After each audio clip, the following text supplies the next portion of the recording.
نیلا خیمہ، کالی رات اور پر رونق بازار۔ ہم ناران کے اصل بازار سے کافی پہلے وین سے اتار دیے گئے تھے، تقریباً 1 کلومیٹر پہلے، مگر یہاں بھی قدم قدم پر ایک بازار سجا ہوا تھا۔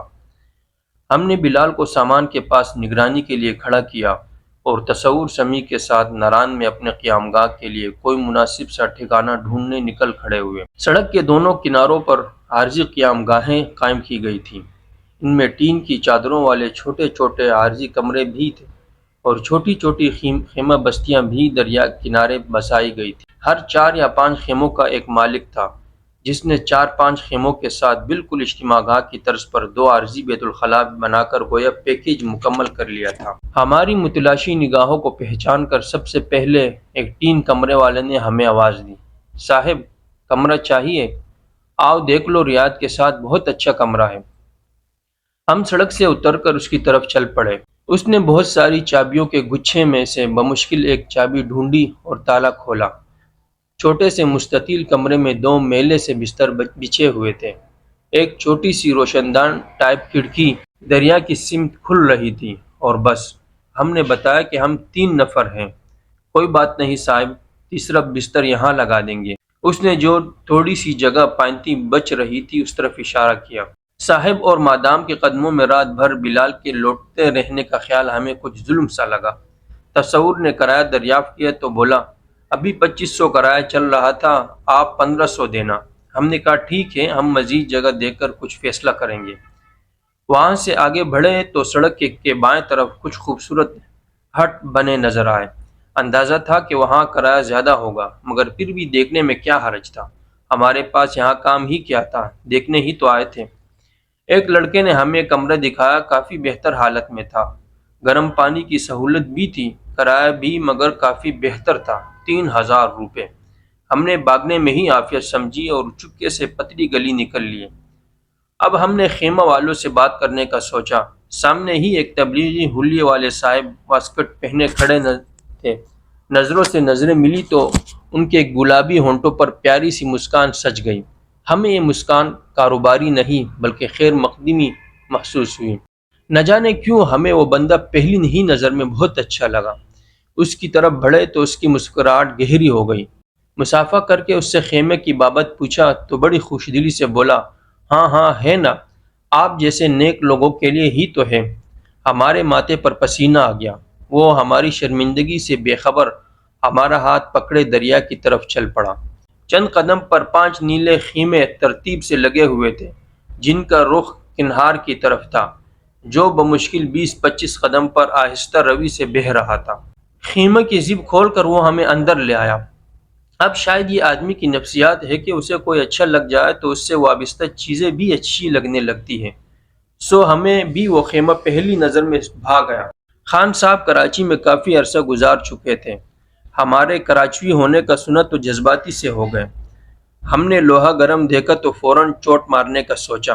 "خان صاحب، کرایہ کیا لوگے؟" "ارے بھائی، جو بھی ہو دے دینا۔" ہم نے اصرار کیا تو اس نے جو کہا وہ سن کر یکبارگی تو ہم حیران ہی رہ گئے۔ ابھی 3 دن پہلے عید کی سیزن کی وجہ سے اس خیمے کا ایک رات کا کرایہ 2500 روپے تھا، اب وہ صرف 500 روپے کہہ رہا تھا۔ 2 بستر لگے ہوئے تھے، تیسرے بستر کا اس نے آدھ گھنٹے میں بندوبست کرنے کا وعدہ کر لیا۔ ہم 500 روپے سے کیا کم کرواتے؟ ہم جانتے تھے کہ دریائے کنہار کے خوبصورت پڑوس کا یہ وہ کم ترین نذرانہ تھا جس سے کم تر کا تصور بھی محال تھا، بلکہ 500 کا بے قدر نوٹ ہمیں تو کنہار اور اس حسین وادی کی توہین ہی لگ رہا تھا۔ خیر ہم نے جھٹ کنفرم کر دیا۔ رواج کے مطابق ہوٹل کا وقت صبح 12 بجے ختم ہو جاتا ہے، اس کے بعد اگلے دن کے پیسے چارج ہو جاتے ہیں۔ مگر خان صاحب نے یہ کہہ کر تو ہمارے گویا دل ہی جیت لیے کہ آپ 24 گھنٹے تک رک سکتے ہیں۔ بات فائنل ہونے کے بعد گرم جوشی سے ہم نے ایک دوسرے سے معانقہ کیا اور پھر باہر واش روم وغیرہ کی سہولت کا جائزہ لینے نکل گئے۔ خیموں کے ساتھ ہی 2 عارضی واش روم قائم تھے۔ ساتھ ہی خان صاحب اور ان کے دونوں باریش ہنسمکھ ساتھیوں نے ایک بہت اچھا کام بھی کیا تھا، وہ یہ کہ انہوں نے اپنی جگہ پر ایک بڑا سا شامیانہ سا لگا کر مصلی قائم کیا ہوا تھا، جہاں 5 وقت اذان کے ساتھ نماز باجماعت ہوا کرتی تھی۔ ہم بھاگ کر بلال کو بلا لائے۔ سامان رکھ کر ہم تینوں نے سب سے پہلے دریا کے چرن چھونے کا قصد کیا۔ ویسے بھی لوگوں کے ہجوم میں ان کے ہاتھوں پائمال ہوتا یہاں وہ ایک بے ضرر سی معصوم ندی دکھائی دے رہا تھا۔ اسے دیکھ کر یقین کرنا مشکل ہو رہا تھا کہ یہی وہ ایک خون آشام شہزادہ ہے جو ہر سال کئی جانوں کے بھینٹ لیتا ہے۔ قریب گئے اور پاؤں پانی میں ڈالے تو فوراً باہر نکالنے پڑ گئے۔ بے پناہ ٹھنڈا خون کو جما دینے والا پانی تھا۔ 2-3 بار پانی میں ہاتھ ڈالنے سے ٹھنڈک کم محسوس ہونے لگی تو ہم مناسب پتھر دیکھ کر بیٹھ گئے اور وضو کرنے لگے۔ وضو کر کے یوں لگا جیسے بدن کے ساتھ روح کی کثافت بھی دھل گئی ہے۔ ایک پرسکون ٹھنڈک روح کے اندر تک اترتی محسوس ہو رہی تھی۔ ہلکے پھلکے خوشگوار احساسات کے ساتھ مصلی تک پہنچے تو جماعت ہو چکی تھی۔ ہم نے عصر پڑھی، رب تعالیٰ کا شکر ادا کیا اور بازار کی جانب چل پڑے۔ باہر چہلے کرتے ہاتھوں میں ہاتھ ڈالے ہم تینوں پورے دل و دماغ کی حضوری کے ساتھ اس لمحے موجود میں حاضر تھے۔ آس پاس بے شمار سیاح ہمارے سنگ سنگ اپنی خوشگپیوں میں مصروف چل رہے تھے۔ ایک طرف پیش منظر تھا جس میں نقرئی قہقہے تھے، شوخ باتیں تھیں، قدم قدم پر سیلفیاں اور ٹھکیلیاں تھیں، تو دوسری طرف پس منظر میں ایک مخصوص دھن پوری جلترنگ بجاتا دریا کے دوسرے کنارے پر گھنا جنگل اور وادی کو گھیرے فلک بوس پہاڑ تھے۔ بازار کی رونق عروج پر تھی۔ آنکھوں کو وادی ناران پر مری کا دھوکہ ہو رہا تھا۔ وہی رونقیں، شور، عمودی چھڑائی، مہنگی گاڑیاں اور جدید ملبوسات میں ناکافی ملبوس مرد و زن۔ جدید ملبوسات کے زیادہ تر ڈیزائن بھی عجیب ہی ہوتے ہیں۔ مہنگا اور نفیس کپڑا لباس میں ادھر ادھر لٹکتا زیادہ ہے، چھپاتا کم ہے۔ ہم چھپانے کے لائق جگہوں سے نظریں چراتے بازار کی چڑھائی چڑھتے چلے گئے، حتیٰ کہ بازار کے وسط میں جا پہنچے۔ دکانیں ولایتی سامان سے بھری ہوئی ہمیں گویا اشاروں سے اپنی طرف بلاتی، نہ چاہتے ہوئے بھی ہم نے ان کی دعوت قبول کر لی۔ ہمارے قدم سست پڑنے لگے اور پھر وہی ہوا جس کا ڈر تھا۔ ہم ان کے جھانسے میں آ گئے اور کچھ ونڈو شاپنگ کر ہی بیٹھے۔ ہم نے شرٹس لی، کیپ اور ایک چھوٹا سا تولیہ بھی لیا۔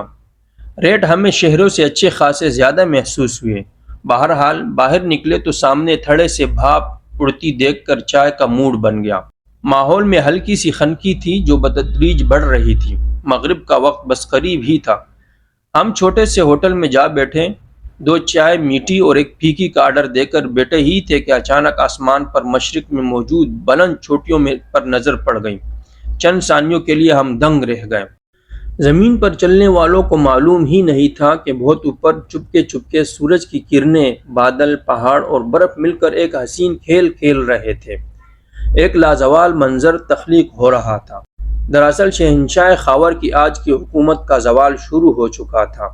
زوال کسی پر بھی آئے بہت برا لگتا ہے۔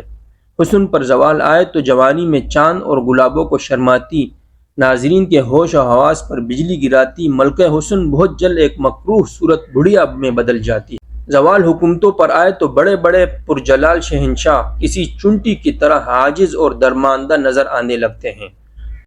آفتاب کا زوال اتنا خوبصورت منظر تخلیق کرتا ہے کہ اپنے طلوع اور عروج سے زیادہ دل موہ لینے والا ہوتا ہے۔ غروب آفتاب کا یہ منظر ہمیشہ سے ہمارے چند پسندیدہ ترین مناظر میں سے ایک رہا ہے، اور یہاں تو اف، تھیکے نقوش والی یہ طرح دار چوٹیاں جانے کب سے سبز پوش پہنے اپنے چہرے پر چاندی جیسی برف کا پلو ڈالے منہ چھپائے کھڑی تھی۔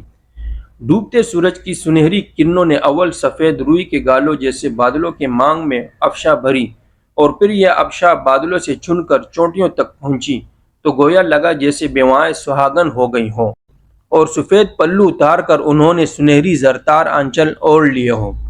ان پہاڑیوں کے دامن کو پکڑ کر نیچے اترتا، قدموں سے لپٹتا، وادی میں اندھیرا پھیلنے لگا تھا، مگر ان کے چہرے تھے کہ مزید روشن ہو رہے تھے۔ اس منظر کا حق تھا کہ اسے محفوظ کیا جاتا، سو ہم نے قدرت کے اس سحر پھونکتے منظر میں بڑی کاریگری سے اپنے آپ کو شامل کر کے اسے گہنایا اور اپنے اپنے جدید کھلونے میں ہمیشہ کے لیے محفوظ کر لیا۔ چائے آ چکی تھی، جس میں خاص بات صرف یہ تھی کہ وہ کنہار کے پانی کو ابال کر بنائی گئی تھی۔ چائے کے کپوں سے کھیلتے ہوئے ہمارا مشورہ ہوا کہ اذان ہوتے ہی سڑک پر ہی قائم ناران کی مرکزی جامع مسجد میں نماز ادا کی جائے اور پھر کسی جگہ اچھا سا کھانا کھایا جائے تاکہ جلد ہی خیمے کا رخ کیا جائے، کیونکہ سویرے ہمیں تازہ دم اٹھنا تھا اور ہم نہیں چاہتے تھے کہ صبح ہم پر کسی قسم کی کوئی کسل مندی طاری ہو۔ آخر کل ہی تو ہمیں ایک پرمشقت سفر کر کے ایک حسن کی دیوی کے درشن کو جانا تھا، وہ دیوی جس نے اپنا سنگاسن اس وادی میں بہت اوپر ایک طلسم قدے میں قائم کر رکھا تھا، جہاں بس اسی کا راج، اسی کا سکہ چلتا تھا۔